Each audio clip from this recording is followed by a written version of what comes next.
I never realized how heavy the silence of a moving bus could feel until the man in seat 4B started talking.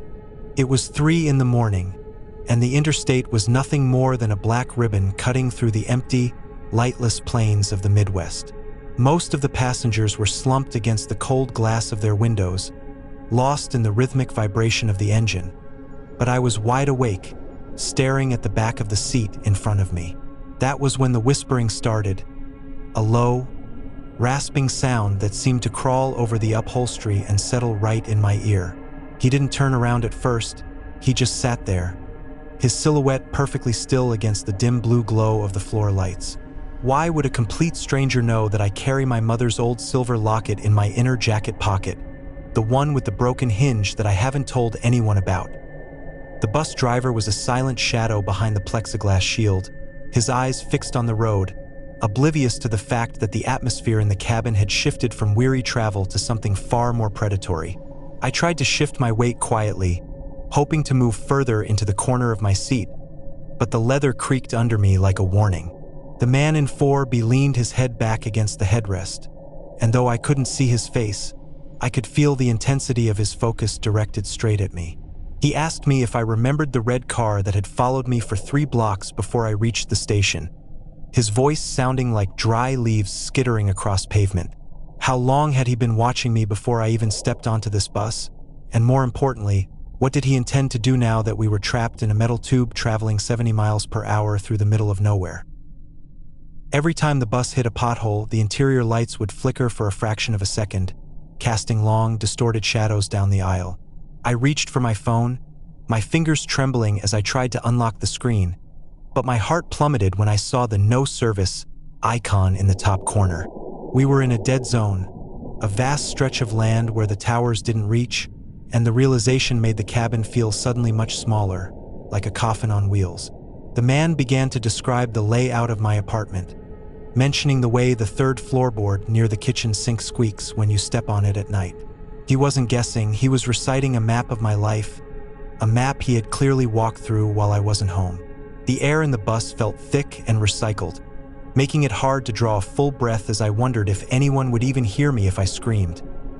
I looked toward the driver again, desperate for some sign of life, but the man in 4B noticed my movement and let out a soft, chilling chuckle that vibrated through the floorboards.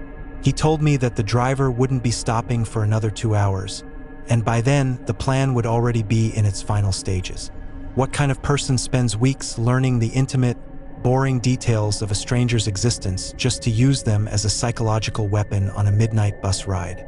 My mind raced through every possible exit, but the emergency lever was 10 feet away, and the man was already unbuckling his seatbelt with a slow, deliberate click. The sound of that buckle releasing was louder than the engine, a definitive signal that the talking was over and the physical threat was about to begin. I gripped the armrest so hard my knuckles turned white, watching his shadow rise slowly from the seat ahead of me. He stood in the aisle, his back to the driver, his body swaying perfectly with the motion of the bus as if he were an extension of the machine itself.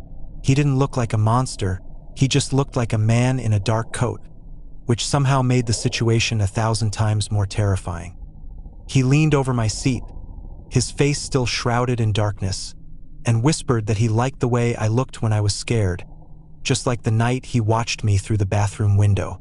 The sheer audacity of his confession paralyzed me, my lungs burning as I tried to decide whether to fight or bolt toward the front of the bus.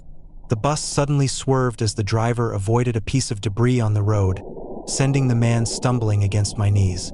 For a split second, I saw his eyes, wide and glassy, reflecting the panic I felt but with a layer of excitement that made my blood run cold.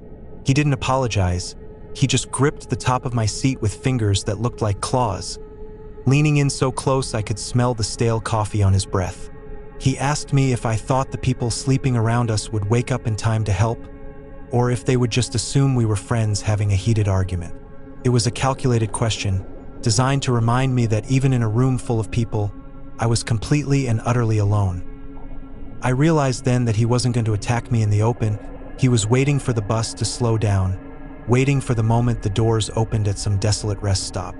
He began to hum a melody I recognized from a music box I had lost years ago, a detail so specific it felt like a physical blow to my chest. How deep did this obsession go? And how many other things did he know about me that I had forgotten myself? The tension in the bus was a physical weight now, pressing down on me until I felt like I was disappearing into the fabric of the seat. Every mile we covered felt like a countdown to an ending I wasn't prepared for. I looked at the emergency hammer behind the glass casing on the pillar next to me, wondering if I had the strength to break it and jump out into the night.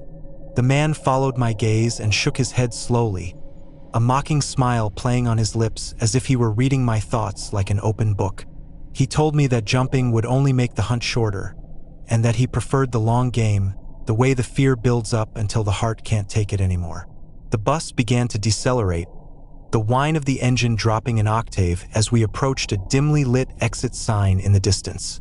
This was it, the moment where the psychological game turned into a physical reality, and I had seconds to decide how I was going to survive the man in 4B. As the tires rumbled over the rumble strips on the off-ramp, I felt a surge of adrenaline that finally broke through the paralysis of my fear. I knew that once those doors folded open, the darkness of the outside world would be his playground, and my only chance was to make a scene right here, right now. I reached out and grabbed the silver locket around my neck, pulling the chain until it snapped, a symbol of the life he was trying to steal from me.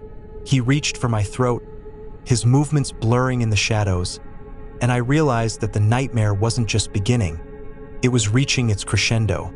The bus came to a screeching halt, the brakes hissing like a serpent, and for a moment, everything went still. I should have known something was wrong when the front door clicked shut with a heavy, mechanical finality that I hadn't heard during the previous 3 showings. It was nearly 10 o'clock on a Tuesday night, and the sprawling 5-bedroom estate was bathed in the kind of artificial, sterile silence that only empty houses possess. I was standing in the center of the granite-clad kitchen, waiting for the client who had called me on a burner phone, claiming they were ready to make an all-cash offer if I could meet them for one last look. The neighborhood outside was one of those gated communities where the houses are spaced too far apart for a scream to reach the nearest neighbor, and the tall, black iron fences felt less like protection and more like a perimeter. I checked my watch, the ticking sound feeling unnaturally loud in the hollow space, and wondered why a serious buyer would insist on a walkthrough in total darkness. That was when I heard the sound of footsteps on the second floor, a slow, rhythmic thudding that sounded like someone walking barefoot across the polished hardwood. I froze, my hand hovering over the brochures on the kitchen island, because I hadn't heard anyone come through the front door or the garage entrance. The house was supposed to be empty, yet the weight of those footsteps suggested someone who knew exactly where they were going and wasn't afraid of being heard. I called out a polite hello, my voice cracking slightly as it echoed through the open-concept living room. But the only response was the sudden, sharp hiss of the central air conditioning kicking on. Why would the security system indicate the house was secure if there was already someone moving around in the master suite directly above my head? I moved toward the foyer, my heels clicking sharply against the marble, intending to leave and call the office from the safety of my car. But when I reached for the handle of the massive mahogany front door, it wouldn't budge, the smart lock glowing a steady, defiant red instead of the usual green. I pulled harder, my breath hitching in my throat, realizing that the system had been overridden from a remote device, trapping me inside a glass and stone cage. I fumbled for my phone in my blazer pocket, but the screen remained black, the signal jammed by a device somewhere in the house that was emitting a low, barely audible hum. Someone had planned this down to the very last detail, turning a routine sale into a calculated ambush where I was the only prize on the table. The footsteps upstairs stopped directly at the top of the grand staircase, and I looked up to see a dark figure silhouetted against the pale moonlight streaming through the skylights. He didn't say a word, he just stood there, his hands resting casually on the railing, as if he were the true owner of the house and I was the intruder. He began to speak in a voice that was eerily calm, reciting my home address, my car's license plate number, and the exact time I had dropped my daughter off at soccer practice that afternoon. It wasn't a threat, it was a demonstration of total control, a way of letting me know that there was nowhere I could go that he hadn't already mapped out. He started to descend the stairs, one slow step at a time, his shadow stretching out across the foyer like a dark stain reaching for my feet. I backed away into the darkened dining room, my heart hammering against my ribs so hard it felt like it would break through my chest. I needed a weapon, but the house had been staged to look perfect, which meant every knife was tucked away and every heavy object was purely decorative and out of reach. I reached the sliding glass doors that led to the patio, praying they were still unlocked, but as I gripped the handle, I saw the same red light blinking on the electronic sensor. I was being hunted in a house of cards, a place built for luxury that had suddenly become a high-tech fortress designed to keep me in. The man reached the bottom of the stairs and turned toward the dining room, his face remaining in the shadows, though I could see the glint of something metallic in his right hand. He asked me if I liked the layout of the house, his tone conversational and pleasant, which made the reality of the situation feel like a fever dream. He told me that he had spent hours studying the blueprints, looking for the blind spots in the cameras and the places where the walls were thickest to muffle a cry for help. My mind raced, trying to remember if I had left any windows cracked in the basement or if the laundry room had an exterior door I had forgotten to check. I realized that his goal wasn't just to hurt me, but to enjoy the process of watching me realize exactly how helpless I truly was. I ducked behind the long mahogany table, using the high-back chairs as a meager shield, my eyes darting around the room for any possible escape route.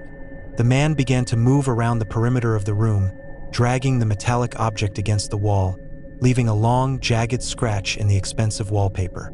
He told me that he had been the one who sent the flowers to my office last week, the ones with no card, just a single black ribbon tied around the stems.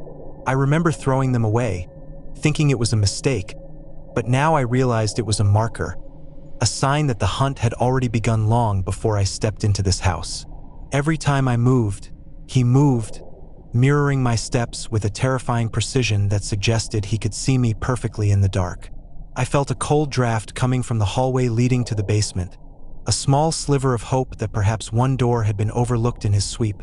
I made a break for it, my feet skidding on the hardwood as I sprinted toward the basement door, hearing his sudden, heavy footsteps give chase behind me. I reached the door and flung it open, plunging into the darkness of the lower level, my hands searching blindly for the railing as I flew down the stairs.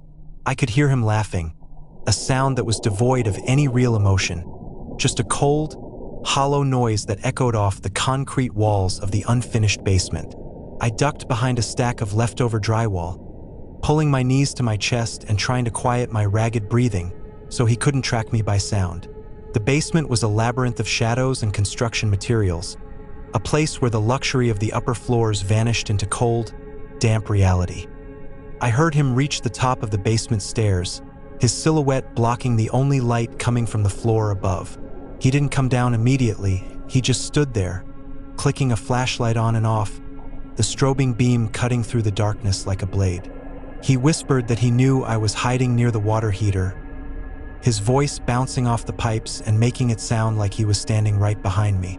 I looked around and saw a heavy framing hammer left behind by the contractors, my fingers closing around the cold, rusted metal with a desperate grip. If he wanted a walkthrough of this house, I was going to give him one he would never forget, even if it was the last thing I ever did. The beam of the flashlight swept across the drywall, missing me by inches, as I prepared myself for the moment he finally stepped off that last stair. I knew that the police wouldn't arrive in time, and that the all-cash buyer was never coming to save me from this nightmare. The man took a step down, then another, the wood creaking under his weight as the distance between us closed to a matter of feet. I held my breath, waiting for the light to hit my eyes, knowing that the final walkthrough was about to reach its violent conclusion. For the first 6 months, nothing ever happened, and the only sound was the low hum of the fluorescent lights overhead and the occasional distant foghorn from a passing ship. But 3 nights ago, the monitor for level 4 began to act up, showing a grainy silhouette that didn't belong in a place that was supposed to be locked from the outside. I leaned forward, squinting at the screen, but the image was distorted by lines of static that crawled across the glass like tiny, frantic insects. At first, I thought it was just a glitch in the old wiring or perhaps a stray cat triggered the motion sensors, But then the figure moved with a deliberate, heavy grace that was unmistakably human. It didn't move toward the exit or the elevators. Instead, it walked directly toward the camera and stopped, staring straight into the lens as if it could see me sitting in my booth 4 floors below. I felt a cold prickle of sweat break out across my forehead as I realized the person was holding a small, hand-drawn sign that had my full name written on it in thick, black ink. How could someone inside a secure, gated facility know exactly who was behind the monitors during the 2 a.m. shift? I reached for my radio to call the harbor patrol, but when I keyed the mic, all I heard was the sound of my own heavy breathing being played back to me with a 3-second delay. Someone had hijacked the frequency, turning my only lifeline into a psychological mirror that reflected my growing panic. I looked back at the monitor for level 4, and my heart skipped a beat because the figure was gone, leaving nothing behind but the empty, oil-stained concrete and the flickering overhead lights. I checked the other screens, my eyes darting from the entrance to the roof, but the garage appeared to be a tomb once again, silent and desolate. Then, a soft thud landed on the roof of my guard booth, a sound so sudden and heavy that it made the coffee in my mug ripple in perfect, concentric circles. I looked up at the ceiling, my breath hitching in my throat as I heard the unmistakable sound of something being dragged across the metal roof just inches above my head. It sounded like a heavy burlap sack, or perhaps a body, being moved slowly toward the back of the booth where the blind spot of the exterior cameras began. I grabbed my heavy mag light and stepped out into the cold night air, the wind whipping my jacket against my ribs as I shined the beam upward. There was nothing there but a single, wet footprint on the edge of the gutter, a footprint that was far too large to belong to any of the regular maintenance staff. I felt the hair on the back of my neck stand up as I realized the person wasn't trying to steal a car. They were playing a game where the prize was my own sanity. I hurried back inside the booth and locked the door, sliding the heavy steel bolt into place with a trembling hand. I looked at the monitors again, and this time level 2 was active, showing the same figure standing next to my own car in the employee parking section. He was holding a pair of long industrial shears, and with a slow, theatrical movement, he reached down and punctured my front tire, the hiss of escaping air seemingly audible through the silent video feed. He looked up at the camera again and waved, a friendly, terrifying gesture that suggested he knew exactly how much longer it would take for the sun to rise. I was trapped on the ground floor of a concrete labyrinth, and my only means of escape had just been systematically destroyed by a ghost in the machine. The power in the booth suddenly flickered, the monitors groaning as they died one by one until only the screen for level 1 remained active. This was the level I was on, the area just outside my door, and as the static cleared, I saw the figure standing right behind the glass of my booth. He wasn't wearing a mask, but his face was so devoid of expression that it looked like a porcelain doll. His eyes wide and unblinking in the harsh light of the flashlight he was now holding. He didn't try to break the glass or force the door. He just stood there, watching me through the window while he held his phone up to the glass. My own phone buzzed in my pocket, and when I pulled it out, I saw a text message from an unknown number that contained a photo of me taken from behind, just 10 seconds ago. He was inside the booth's perimeter, and the realization that he had been standing behind me while I watched the monitors made my stomach turn over. I backed away from the window, tripping over my chair and falling against the back wall, my eyes fixed on the man who was now tapping a rhythm on the glass with the tip of his shears. He began to speak, his voice coming through the intercom system that I hadn't even turned on. A low, melodic tone that sounded like he was reciting a lullaby. He told me that he had watched me for 3 months, learning the exact moment I took my break and the way I liked my coffee with 2 sugars and no cream. This wasn't a random act of violence. This was an obsession that had finally reached its boiling point in the dead of night. I looked around the small booth, searching for anything I could use to defend myself, but the space was designed for observation, not combat. The man outside began to pour a dark, pungent liquid from a plastic jug onto the base of the door, and the smell of gasoline quickly filled the cramped space. He held up a lighter, the small flame dancing in the wind, and I realized that he didn't need to come inside to finish what he had started. The curiosity of why he was doing this was replaced by the raw, primal urge to survive a situation that had no clear exit. I had spent my life watching other people's property, but I had never learned how to watch my own back, and now I was paying the ultimate price for my complacency. The monitors suddenly hissed back to life, all 16 of them showing the same image of the man holding the lighter, creating a hall of mirrors that made it impossible to tell where he actually was. He flicked the lighter again, the spark turning into a steady flame that reflected in his glassy eyes, and he whispered that it was time for the final shift change. I lunged for the fire extinguisher near the door, my heart screaming in my chest as I prepared to face the man who had turned my quiet job into a funeral pyre. The first tendril of smoke began to curl under the door, and I knew that the next few minutes would determine if I ever walked out of the Pier 19 garage alive. I gripped the cold metal of the extinguisher, staring at the shadow on the other side of the frosted glass, waiting for the moment the world turned into a roar of heat and light. The static on the monitors reached a deafening crescendo, a white noise that drowned out the sound of my own heartbeat as the man reached for the door handle. This was the reality of the night shift, a place where the shadows don't just move, they wait for you to look away so they can step into the light.